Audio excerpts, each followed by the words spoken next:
Hello student, आज हम आपके पाठ्य पुस्तक सुगम भारती पाठ 5 का सेकंड पार्ट पढ़ेंगे वीडियो का। फर्स्ट पार्ट में हमने आधा पार्ट पढ़ लिया था, उसके बाद से स्टार्ट करते हैं।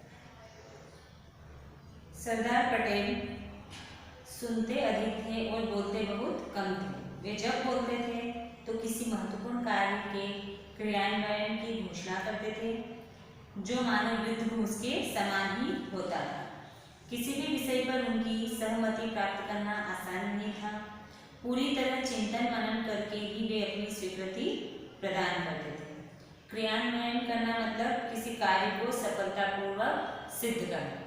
तो क्या करते थे सरदार पटेल, जब भी वो अधिकतर लोगों की सारी बातें सुनते थे और उसके बाद ही कोई निर्णय लेते थे। वो बातें सुनते ज़्यादा थे और बोलते कम थे, और जब भी बोलते थे तो इस तरह बोलते थे जैसे कि किसी युद्ध की घोषणा कर रहे हैं। किसी भी विषय में उनकी सहमति प्राप्त करना कठिन था, मतलब उनसे किसी भी कार्य के लिए अनुमति लेना बहुत ही कठिन कार्य था, क्योंकि वे किसी भी बात को पूरी तरह सोच विचार कर ही निर्णय लेते थे और अपनी स्वीकृति प्रदान करते थे।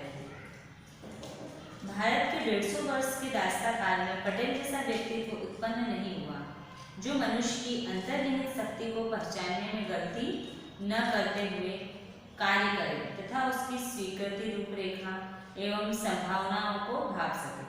सरदार पटेल का मस्तिष्क संकेतात्मक ज्ञान कोश के समान था। ऐसा प्रतीत होता था मानो उनके मस्तिष्क में प्रत्येक बात अपनी सूची के अनुसार लेबलिंग लगी हुई व्यवस्थित रखी रहती थी और अवसर आते ही तात्कालिक निर्णय के साथ शीघ्रतापूर्वक प्रकट होकर अपना कार्य करती थी। किसी भी बिंदु के छूटने की कहीं कोई संभावना नहीं रहती थी। भारत के जो 150 वर्ष का रास्ता काल में मतलब समय है, उसमें आज तक किसी ने सरदार वल्लभ भाई पटेल जैसा व्यक्तित्व का व्यक्ति नहीं देखा। और वो कैसे थे? वो ऐसे व्यक्ति थे जो अंतर्निहित मतलब किसी के अंदर छिपी हुई कोई अच्छे गुण या कोई शक्ति, तो वो क्या किसी भी व्यक्ति को देखकर उन्हें पता चल जाता था कि वो व्यक्ति कैसा है। सरदार पटेल का मस्तिष्क कैसा था? ज्ञान कोश के समान था। ज्ञान कोश मतलब जिसमें ज्ञान का भंडार है। वो कोई भी बात उनके मस्तिष्क में इस तरीके से जैसे डिक्शनरी में वर्ड्स लिखे हुए रहते हैं, एक के बाद एक अल्फ़ाबेट जो लेटर होते हैं उनके अकॉर्डिंग लिखे हुए रहते हैं, जमे हुए रहते हैं। उसी तरीके से सारी बातें उनके मस्तिष्क में उस तरीके से जमी हुई रहती थी, एक एक बात। और जब भी कोई व्यक्ति कोई बात पूछता था तो वो उस चीज़ को बता सकते थे और हर चीज़ का निर्णय शीघ्रतापूर्वक ले लेते थे। और उनसे कोई भी बात पूछो तो वो उसी तरीके से बताते थे और उसमें कोई भी गलती नहीं होती थी।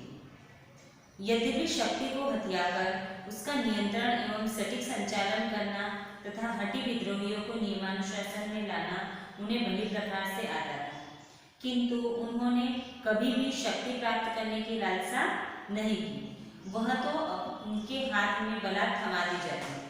किसी भी कार्य की पूर्णता के अंतिम क्षण तक वे अपने आप को पर्दे के पीछे रखते थे, किंतु जिस युद्ध का उनको सेनापति बनाया जाता था उसमें उनकी आज्ञा अंतिम होती थी और उसके दाव पेच भी उन्हें आते थे। वे युद्ध कौशल दिखलाना तथा अंतिम चोट करना भी जानते थे।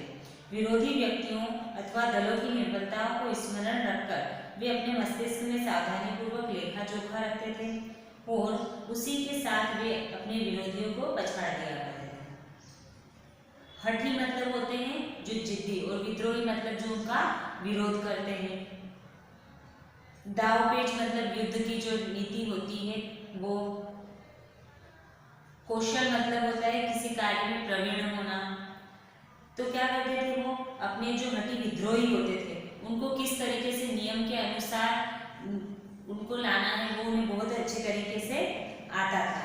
और वो जिस भी कार्य में जो भी कार्य उनको बताया जाता था या करने के लिए दिया जाता था, वे उस कार्य को जब तक न करें तब तक वो पीछे नहीं हटते थे। और किसी भी कार्य के लिए वो अपना नाम नहीं बताते थे किसी को, मतलब अपने आप को हमेशा पीछे रखते थे, और जब तक वो कार्य सिद्ध नहीं होता तब तक वो अपने आप को सामने नहीं लाते थे। और जिस युद्ध का उनको सेनापति बनाया जाता था, मतलब जिस कार्य को उन्हें करने के लिए दिया जाता था, उस कार्य में उनकी जो आज्ञा होती थी वो अंतिम होती थी, मतलब उन्होंने जो निर्णय लिया वही सभी को मानना पड़ता था। और उन्हें हर कार्य के दाव पेच, मतलब नीति, जो कार्य करने के तरीके होते हैं वो बहुत अच्छी तरीके से आते थे। वे अपने दुश्मनों की या अपने विरुद्ध जो व्यक्ति है उनकी कमजोरियों को अच्छे से जान लेते थे, और फिर उन कमजोरियों के द्वारा वो उनको अंतिम चोट पहुंचाते थे, और इस तरीके से वो अपने विरोधियों को पछाड़ दिया करते थे, मतलब हरा दिया करते थे। स्वतंत्रता प्राप्ति के पश्चात प्रथम गृह मंत्री के पद को सुशोभित करते हुए जो महत्वपूर्ण कार्य सरदार पटेल ने किए, उनमें से प्रमुख है देशी रियासतों का एकीकरण।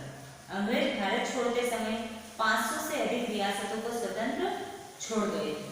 स्वतंत्र भारत के सामने इनकी समस्या से विकट रूप धारण कर लिया। सरदार पटेल ने अपनी कुछ कुशल राजनीति सूझबूझ से इन सभी रियासतों का एकीकरण करके उस समस्या का निदान चुटकियों में कर डाला। जब देश को स्वतंत्रता प्राप्त हुई थी तब क्या हुआ था कि अंग्रेज भारत छोड़ के चले गए थे, तो हमारे रियासत में तो मतलब होता है राज्य, तो हमारे देश के जो राज्य थे उसमें कम से कम 500 राज्य जो थे वो क्या हो गए थे, सब अलग अलग थे। तो उन्होंने क्या कहा, सरदार वल्लभ भाई पटेल क्या बने थे, उन्हें किस पद पर बिठाया गया था, स्वतंत्रता के बाद गृह मंत्री बनाया गया था। तो गृह मंत्री बनने के बाद उन्होंने इन सभी राज्यों को एक किया, मतलब इनका एकीकरण किया। और कितने राज्य थे वो 500 से भी अधिक राज्य वो स्वतंत्र छोड़ गए थे, तो उन राज्यों को उन्होंने एकीकरण किया। और स्वतंत्र भारत के सामने इनसे निपटने की बहुत बड़ी समस्या आ गई थी, तो जिससे उन्होंने अपनी सूझबूझ, अपनी होशियारी और अपने दिमाग का इस्तेमाल करके इस समस्या का निदान किया। सरदार पटेल एक उदार नेता, विनयशील, अनुयायी, कृपालु मित्र एवं श्रेष्ठ राष्ट्र निर्माता थे।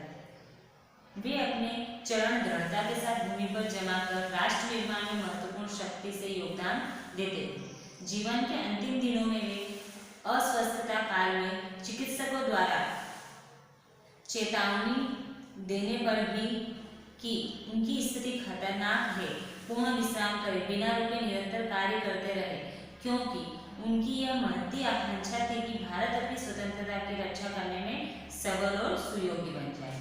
उनकी भावना थी कि पूर्व में किया गया श्रम तो स्वराज्य के लिए था, किंतु आज जब हमें स्वराज प्राप्त हो गया है उससे भी अधिक श्रम की आवश्यकता सुराज के लिए, तभी देश का उत्थान सही अर्थों में हो सकेगा और तभी स्वतंत्रता के लिए किए गए त्याग और बलिदान की सार्थकता सिद्ध होगी। सरदार पटेल एक उदार मतलब होता है दयालु, ईमानदार। तो कैसे नेता थे वो? उदार नेता, विनयशील मतलब नम्र और शिष्ट, अनुयायी मतलब उनके जो पीछे चलने वाले लोग थे वो कृपालु मित्र, और ऐसे मित्र थे जो सब पर अपनी कृपा बनाए रखते थे, मतलब उनकी मदद करते रहते थे, एवं श्रेष्ठ राष्ट्र निर्माता थे, एक बहुत अच्छे राष्ट्र के निर्माता थे। वे अपने चरण दृढ़ता से के साथ भूमि पर जमाकर राष्ट्र निर्माण में संपूर्ण शक्ति से योगदान देते थे, मतलब उन्होंने राष्ट्र निर्माण में अपना महत्वपूर्ण योगदान दिया। जब उनके जीवन के अंतिम दिनों में वे अस्वस्थ थे, मतलब बीमार थे, तो डॉक्टरों के द्वारा उन्हें क्या, चिकित्सकों मतलब डॉक्टरों, तो डॉक्टरों के द्वारा उन्हें पूर्ण विश्राम करने के लिए कहा गया, लेकिन फिर भी वे विश्राम न कर निरंतर कार्य करते रहे, क्योंकि उनकी महती आकांक्षा मतलब उनकी बड़ी इच्छा थी कि भारत अपनी स्वतंत्रता की रक्षा स्वयं कर सके और इतना सबल मतलब ताकतवर और सुयोग्य मतलब इस योग्य बन जाए कि वो अपनी स्वतंत्रता की रक्षा करे। उनकी भावना थी कि मतलब उनकी इच्छा थी कि पूर्व में किया गया जो कार्य था, मतलब पूर्व में जब स्वतंत्रता प्राप्त करने के लिए जो उन्होंने मेहनत की, जितना श्रम किया, वो किसके लिए था? स्वतंत्रता को प्राप्त करने के लिए था, किंतु आज हमें स्वराज प्राप्त हुआ, मतलब स्वतंत्रता प्राप्त हो चुकी है। तो अब हमें इससे भी अधिक श्रम करना होगा, मतलब मेहनत करनी होगी, क्योंकि वो किसके लिए होगा? सुराज। सुराज मतलब हमारे अच्छे राज्य के लिए होगा, तभी हमें हमारे देश का उत्थान होगा। उत्थान मतलब डेवलपमेंट करने के लिए, उत्थान सही अर्थ में होगा, और तभी स्वतंत्रता के लिए किया गया त्याग और बलिदान की सार्थकता सिद्ध हो गया, मतलब हमारा त्याग और बलिदान तभी कुछ काम आएगा।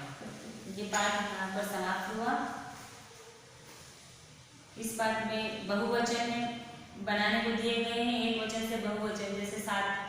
जब हम एक वचन से बहुवचन परिवर्तित करते हैं तो जो बड़ी की मात्रा होती है वो छोटी की मात्रा में बदल जाती है। तो साथी का बन जाएगा साथियों, मित्र का मित्रों, राज्य का राज्यों, वर्ष का वर्षों, मनुष्य का मनुष्यों, सेनापति का सेनापतियों, भारतीय का भारतीय। अगला प्रश्न है,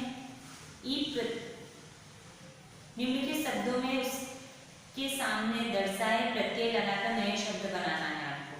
पीछे प्रत्यय दिया हुआ है साहसी, अब बड़ी लिखा हुआ है, मतलब आपको बड़ी की मात्रा लगानी है, तो क्या बन जाएगा? साहसी। कृति का कृतित्व, गुरु का गुरुत्व, अनुकरणीय का अनुकरणीय, ण में बड़ी की मात्रा हो य, अनुकरणीय, स्वर्गीय, बचपन। पाठ पूरा हो गया। Thank you for watching.